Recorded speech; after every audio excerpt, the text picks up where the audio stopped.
पहले अपना परिचय दें। मैं हरिकेश्वर राम, सेवा स्तंभ बिहार के अध्यक्ष, आरक्षण बचाओ संविधान बचाओ मोर्चा के संस्थापक और बहुजन समाज पार्टी से 2024 का चुनाव पाटलिपुत्र विधानसभा से लड़ने वाले प्रत्याशी। सर, चूँकि अब विधानसभा चुनाव जो है बहुत नज़दीक है, क्या कुछ बसपा की रणनीति है इस बार और क्या कुछ आपका रणनीति है, क्या इस पर आगे होने वाला है, थोड़ा सा इस पर दर्शकों को बताएं। देखिए, लोकसभा चुनाव जो लड़ी गई तो वो तो दो धाराओं के बीच में लड़ी गई और आरक्षण और संविधान ये मुख्य मुद्दा बना, लेकिन विधानसभा चुनाव में वैसा नहीं हुआ। विधानसभा चुनाव में तीसरा मोर्चा बिहार में जरूर बनेगा, जो खासकर बिहार में हम देख रहे हैं कि अभी लोगों में बेचैनी। अभी इधर 7 तारीख को एक कार्यक्रम हुआ, आपको बता रहे हैं एशियन इंस्टीट्यूट, उसमें अति पिछड़ों, शेड्यूल कास्ट, शेड्यूल ट्राइब्स और पसमानदा, ये सब को एक कर अलग से एक अलग समझिए कि विकल्प देने के बारे में चर्चा हुई और लोगों ने कहा कि अब तीनों को एक साथ मिलकर आगे बढ़ना चाहिए और विकल्प देना चाहिए और हो सकता है कि इसका असर बहुत बड़ा चुनाव होगा। तो इस बार क्या लगता है सर, बसपा जो है अपना स्थान जो पहले से बनाई हुई थी आज भी वो कायम रखेगी आगे भी? बसपा का अभी है तो बसपा में भी चर्चा हुई है। हमने समीक्षा के दौरान चर्चा किया कि भाई अभी लोगों में बड़ा आक्रोश है और विकल्प चाहता है और बिहार में बीएसपी ही एक पार्टी है जो तीसरा विकल्प दे सकती है, दूसरे के बूते की बात नहीं है। इस संबंध में हम लोग को आगे आना चाहिए, अन्यथा कोई ना कोई तीसरा विकल्प बन जाएगा। तो उसमें भी मंथन चल रहा है और हमको लगता है कि उसमें भी तैयारी चल रही है और हम लोग तीसरा विकल्प देने में कामयाब होंगे। तो कुल मिला के बात ये होगी कि इस बार कुछ नहीं हुआ तो तीसरा विकल्प खड़ा हो जाएगा, एकदम खड़ा हो जाएगा। दोनों से बहुत नाराज़गी लोगों का है और चूँकि ऐसे भी आप देख रहे हैं ना, बिहार का चाहे पूरे देश का जो जनादेश है पूरी तरह से विखंडित है। कहने का मतलब कि एक भी पार्टी के प्रति किसी को विश्वास नहीं है कि अकेले कोई बहुमत प्राप्त कर सके। अब देखिए ना, सभी पार्टी को मिला एनडीए में, इसके बावजूद भी सबका वोट इकट्ठा होने के बावजूद बीजेपी को अपना बहुमत नहीं है। कांग्रेस का दशा देखिए रे, सभी पार्टी मिल गई, इन लोगों को भी वही दशा होगा। 27-28 पार्टी मिल के भी अगर नहीं ला रहा है बहुमत, तो इसका मतलब क्या है? मतलब लोगों का जो विखंडन है, लोगों का जो जनादेश है, विखंडित जनादेश है, एक पर लोगों आश्रित नहीं हो रहे हैं और विविधता से भरा हुआ देश है, इसलिए वोट का भी विविध क्षेत्रों में बटा हुआ है। तो इसलिए तीसरा विकल्प बनने का ज़्यादा संभावना बिहार में। उम्मीद है कि सर इस बार बसपा बहुत अपना महत्वपूर्ण स्थान बना के रहेगी। हाँ, निश्चित रूप से यहाँ तीसरा विकल्प निश्चित रूप से बनेगा। अभी जिस तरीके से सर यहाँ पे परीक्षा के क्षेत्र में, शिक्षा के क्षेत्र में जिस तरह से धांधली चल रही है, जिस तरह परीक्षा के प्रश्न पत्र लीक हो जा रहे हैं, बहुत सारे लोगों, छात्राओं तो कम से कम बहुत ज़्यादा परेशान हो चुके हैं। अभी क्या लगता है सर कि क्या शिक्षा का माध्यम अभी जो क्षेत्र है वो क्या सही चल रहा है? नहीं, अगर सही चलता तो परीक्षा लीक क्यों होता? क्योंकि इसको तो व्यवसाय बना दिया गया है ना।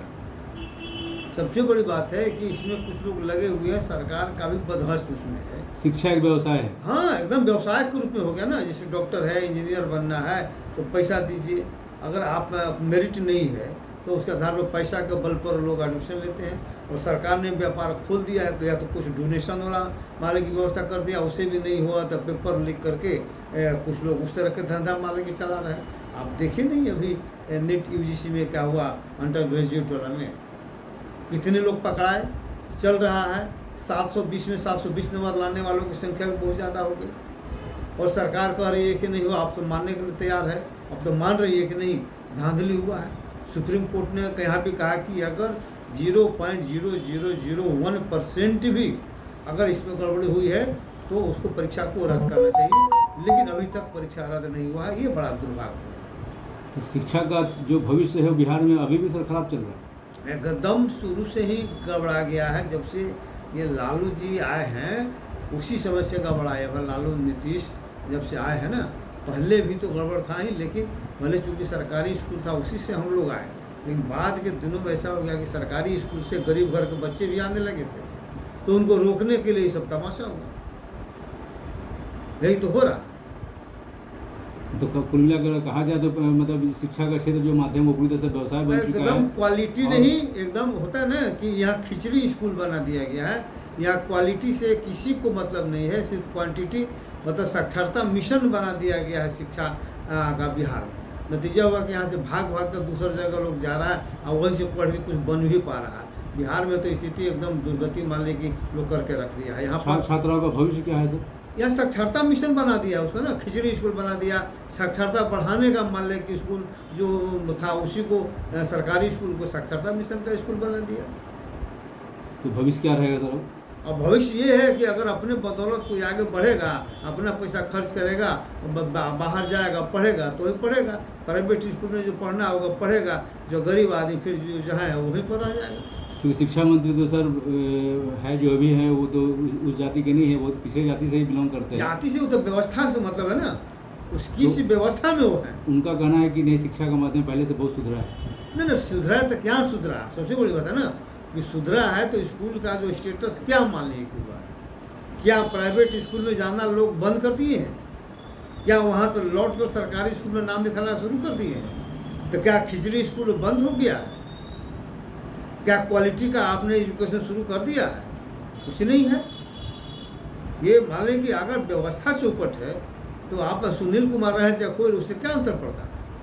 तो चूँकि व्यवस्था जिस तरह से बनाया गया है, ये सिस्टम मान लें जिस तरह से बनाया गया है, वो गरीबों के विरुद्ध सिस्टम बनाया गया है, SC/ST के विरुद्ध सिस्टम बनाया गया है। ये दिक्कत है। आगे क्या वो अपेक्षा रखी जाएगी सर? अब समय आएगा, जागरूकता आएगा, संघर्ष होगा। अब इस चीज़ को लोग समझ गए हैं और लड़ाई लड़ने के लिए तैयार हैं।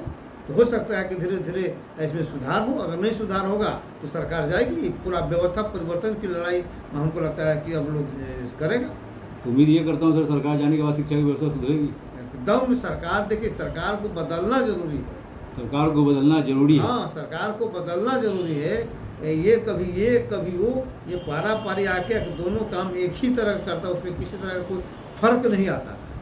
तो फर्क आने वाला व्यवस्था परिवर्तन वाला सरकार चाहिए। सिर्फ सरकार के परिवर्तन से कुछ होने वाला नहीं है। अगर इनके बदले में ई आ जाए चाहे इनके बदले में वो आ जाए, उससे क्या फर्क पड़ता है?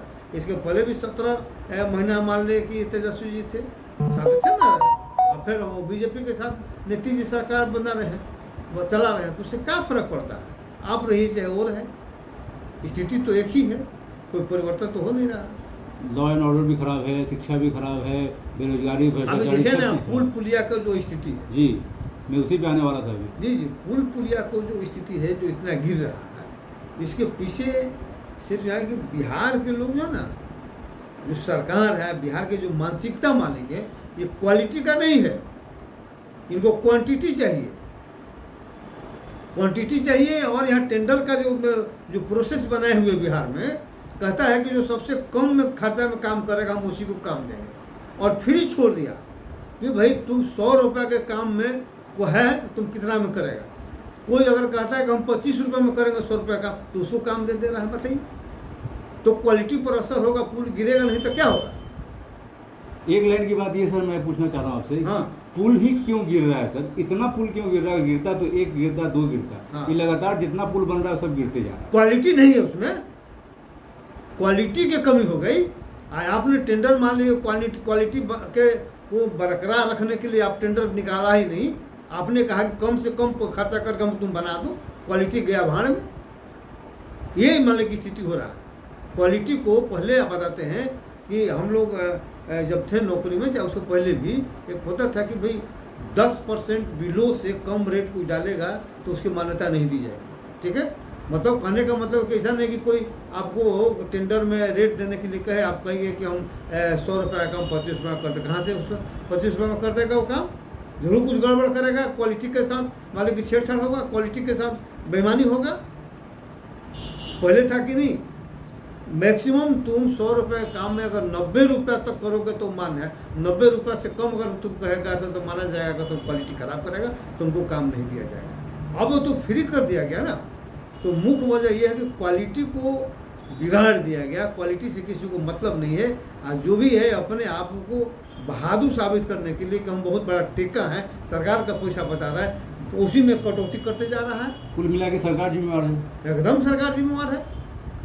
सरकार की तरफ से नियम कानून जो बना है उसके चलते प्रॉब्लम हो रहा है, ये दिक्कत हो रहा है। तो क्या व्यवस्था होनी चाहिए? क्या सरकार ही चेंज होनी चाहिए या फिर सरकार की नहीं, जो व्यवस्था रणनीति देखिए, है? व्यवस्था ये होना चाहिए कि भाई जो क्वालिटी के साथ कोई समझौता नहीं। हमने देखा है कि यूपी वगैरह में अब तक यहाँ भी बहुत सुधार तो हुआ। सरकार तो कहती है सर कि हमने इस पुल निर्माण के लिए इतना करोड़ का लागत का हमने खर्च किया। करोड़ आप दे रहे हैं ना, लेकिन आप किसको काम दे रहे हैं? देखिए, जो काम एबव पर दे रहे हैं वो पुल कहाँ गिर रहा है? अब जाकर देखिए, जितना पुल गिरा होगा ना वो सब मान लीजिए बिलों पर रेट पर मान लीजिए गया होगा, वो क्वालिटी के साथ मान लीजिए समझौता हुआ होगा, सब मान लीजिए वो होगा जो बिलो रेट पर काम किया होगा। तो चूंकि आपने उसको बिलो मान लीजिए पर काम दे दिया, और काम दे दिया कि 2500 रुपये काम को 25 रुपये, कोई कहेगा 20 रुपये करेगा तो उसको आप दे दीजिएगा, कोई कहेगा हम 15 में कर देंगे तो उसको दे दीजिए, कोई कहेगा फ्री में कर देंगे तो दे दीजिए उसको। क्या कोई लिमिट तो रहना चाहिए ना, कि ताकि क्वालिटी ख़राब नहीं हो। तो क्वालिटी पर कोई ध्यान नहीं, क्वांटिटी पर सिर्फ मतलब ध्यान, और पैसा बचा कर हम टेका हो जाए, लोग कहे कि हम कम पैसा में काम करा दिए, इसलिए दिक्कत मान लीजिए हो रहा है। अब बदनामी मान लें कि इंजीनियर को हो रहा है। जी, मैं वही बोलना चाहता हूँ, बदनामी तो इंजीनियर हो रहे हैं सर। स्वाभाविक है, लेकिन उसको माथे पर आप ठेकेदार को दे दिए, आप कह दिए कि नहीं इससे तो वही काम कराएगा। अब जब वो काम कराएगा तो कहाँ से क्वालिटी मेंटेन होगा? और जब क्वालिटी मेंटेन नहीं होगा, अगर विरोध करेगा इंजीनियर तो उसके साथ मारपीट होगा। क्या ऐसा भी हो सकता है सर कि कंस्ट्रक्शन कंपनी का भी इसमें कुछ हाथ होगा?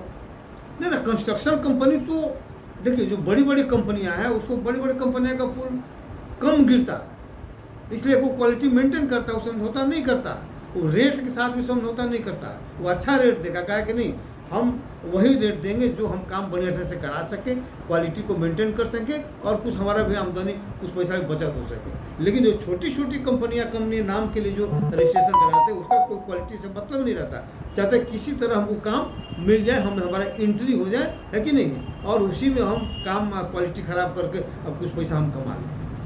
तो कुल मिला के बात ये होगी सर, क्वालिटी में कहीं ना कहीं कमियाँ आई है, एकदम क्वालिटी पर ध्यान नहीं रहने के कारण ये सब समस्या मालिक हुआ है। सिर्फ क्वालिटी पर ध्यान अगर दे दिया जाता है तो ये सब नहीं होता। और क्वालिटी पर ध्यान तब होता है जब आप रेट सही आप देते, रेट सही लगाते, और सही मान लीजिए कि उसका कुछ लिमिट रखते, किसी नीचे जाने वालों को जहाँ से आपको लगे कि यहाँ से रेट अगर ख़राब जाएगा तो उसका क्वालिटी पर असर पड़ेगा, तो उसको आप काम नहीं देते। ऐसा कानून बनना चाहिए था। सर इस बार भी क्या है कि इस बार भी लोकसभा चुनाव में प्रधानमंत्री मोदी जी फिर से आ गए प्रधानमंत्री के पद पे, लेकिन अभी भी सर बिहार में महंगाई, भ्रष्टाचारी, बेरोजगारी जिस तरीके से चरम सीमा पे है, क्या इस पे अब विधानसभा चुनाव जो होने वाला है आगामी, क्या इस पे अब कुछ लगाम लगेगी? देखिए, स्थिति है कि मोदी जी पहले भी थे, फिर पुनः आ गए। अंतर ये हुआ कि मोदी जी को लोगों ने उनके बदौलत सरकार सत्ता में आने का उनको नहीं बैठाया। कहा कि तुम अकेले अपने बदौलत, बीजेपी की बदौलत सत्ता में नहीं दे रहे हैं, एनडीए को हम मान लें कि सत्ता दे रहे हैं। कहने का मतलब है कि जो जितना ताकत आपको उस समय दिया था उतना ताकत जनता ने इस बार नहीं दिया। इसलिए नहीं दिया कि आप में कुछ कमियां रह गई होगी, जनता चाहती है कि उसमें तुम सुधार करो ताकि हम आगे सोचेंगे, न तो और नीचे गिराएंगे। लेकिन अभी तो कोई सुधार नहीं हो रहा, उसी पैटर्न पर चल रहा है। लोगों को मिला जुला कर लोकतांत्रिक व्यवस्था के तहत सरकार नहीं चल रही है, और मनमाना ढंग से जो पहला पैटर्न था उसी पैटर्न पर सरकार वो चल रही है। तो लोगों में स्वाभाविक है कि आक्रोश फैलेगा और इसका नतीजा बहुत आगे बुरा हो सकता है। अब बसपा क्या करने जा रही है? बसपा तो संघर्ष कर रही है, हर एक क्षेत्र में चुनाव लड़ेगी, अपना जनाधार बढ़ाना है, क्योंकि उसको सत्ता में भी आने का ललक नहीं है। बसपा चाहती है कि हम हर एक क्षेत्र में अपना ताकत को बढ़ाएं, अधिक से अधिक लोगों को हम जोड़ें और एजेंडा के साथ हम जाएं। ये लोग तो सिर्फ एजेंडा के साथ नहीं जा रहे हैं, ये एक दूसरे के खिलाफ जा रहे हैं, आदमी का विरोध कर रहे हैं, व्यक्ति का विरोध कर रहे हैं। एजेंडा कहीं कोई इन लोगों के जिम्मे में है नहीं, एजेंडा कुछ नहीं है।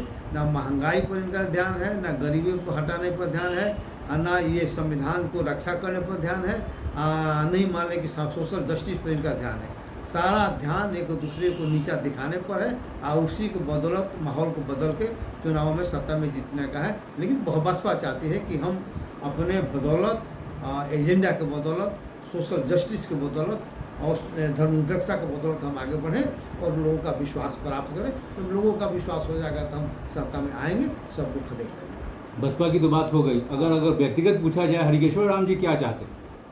हरिकेश्वर राम जी ये चाहते हैं कि सभी वर्गों को सभी क्षेत्रों में संख्यानुपात में भागीदारी मिले और सक्षम और निर्णायक प्रतिनिधित्व मिले, ताकि किसी वर्ग विशेष के साथ बेईमानी नहीं हो। सक्षम प्रतिनिधित्व का मतलब संख्यानुपात भी नहीं होता। ऐसा नहीं कि जिसका संख्या ज़्यादा है उसको आप दे दीजिए या वो अत्याचार करना शुरू कर दे। सभी वर्गों, जो 5 वर्ग है, सभी वर्गों को उतना ही आप दीजिए ताकि कोई भी वर्ग हावी नहीं हो और एक दूसरे से मिलकर ही सरकार चलाए, ऐसा मानने की स्थिति होना चाहिए। ये संविधान का भी यही उद्देश्य था, डॉक्टर अंबेडकर का भी यही सपना था और उसी उद्देश्य की लड़ाई हम भी लड़ रहे हैं। अब कुल मिला के बात ये होगा कि बसपा भी यही चाहती है कि किसी भी तरह से यहाँ पे हर चीज़ मिटे, चाहे शिक्षा हो, बेरोजगारी हो, चाहे महंगाई हो, चाहे किसी भी तरह का कोई भ्रष्टाचार।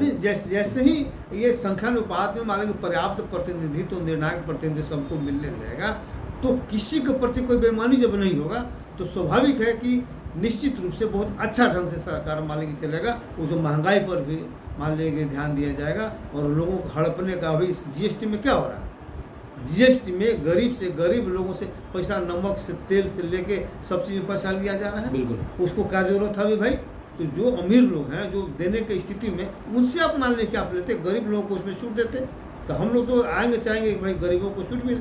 पहले एक और मैं आपको बता दूं कि जब मैं नौकरी में शुरू में गया था तो हम देखते थे क्या कि जिनको ज़्यादा वेतन मिलता अपेक्षाकृत तो उनका डीए कम बढ़ता था, और जिनका मान लीजिए कि कम वेतन मान था उनको डीए ज़्यादा बढ़ता था। तो दो बटा हुआ था स्लैब में। और आज की स्थिति में जो ज़्यादा वेतन पाने वाला है या कम वेतन, सब का एक ही रेट से डीए बढ़ता, तो नतीजा क्या आता हुआ कि जो आगे है और उतना ही मान लीजिए उसका आर्थिक स्थिति मजबूत हो जाता है, जो कमज़ोर है तो उसी रेशे से वो आगे बढ़ेगा तो उसको पकड़ नहीं पाएगा। तो ये मान लीजिए कि जो डिफरेंस जो था वो मान लीजिए ख़त्म मान लीजिए किया गया है। तो मतलब मिनिमम में जो वो होता है कि मैक्सिमम जो धनी कौन रहेगा गरीब, दोनों के बीच में जो है कितना का डिफरेंस होना चाहिए, उस डिफरेंस को तोड़ दिया गया। अगर व्यक्तिगत सवाल जाते हैं तो अंतिम सवाल ये है सर, व्यक्तिगत, हरिकेश्वर राम जी किसी मुख्यमंत्री देखना चाहते हैं इस बार विधानसभा चुनाव में? मुख्यमंत्री हम खुद बनना चाहते हैं, हम दूसरे को क्यों चाहेंगे? इसलिए कि दूसरे को भरोसा हम देख रहे हैं ना। अगर हमको मौका मिले तो हम सारा चीज़ को लागू कर देंगे, और दूसरे लोगों को तो हम देख रहे हैं जो यथा स्थिति है उसी पर चल रहे हैं, संविधान के विरुद्ध काम कर रहे हैं, जो सोशल जस्टिस है उसको कल्याण समझ रहे हैं, किसी को मदद करना समझ रहे हैं। मदद करने उसको सशक्तिकरण सवाल है ना। सामाजिक न्याय का मतलब सशक्तिकरण से है, और सशक्तिकरण का मतलब ये कि कोई किसी पर निर्भर नहीं रहे और सब मिलजुल के आपस में मिलजुल कर काम करें। ये मान लीजिए कि फंडा मान लीजिए सशक्तिकरण का। मुख्यमंत्री पद इस बार हरिकेश्वर राम जी चाहते हैं? एकदम हम लड़ेंगे, हमारी जो यदि है अगर मिल जाए तो उससे अच्छा क्या है। चलिए, अगर ये बात हो गई कि हम मुख्यमंत्री हरिकेश्वर राम जी चाहते हैं तो बहुत बहुत बधाई हो आपको। आने वाले विधानसभा चुनाव के लिए आपको बेस्ट ऑफ लक, बहुत बहुत शुभकामनाएं कि आप विधानसभा चुनाव पूरी तरह से अपने बल पे, खुद बल पे आप जीते और मुख्यमंत्री के पद पे आप पूरी तरह से वहाँ पे बैठे, ताकि उस जगह पे जो इतने सालों से लोग बैठे हुए थे, भ्रष्टाचारी लोग बैठे हुए थे, उसका पूरी तरह से निराकरण कर दे, खत्म कर दे और नई बिहार को आप फिर से चालू कर दे। आपका बहुत बहुत शुक्रिया, बहुत बहुत धन्यवाद। Thank you. चलिए, ये तो बात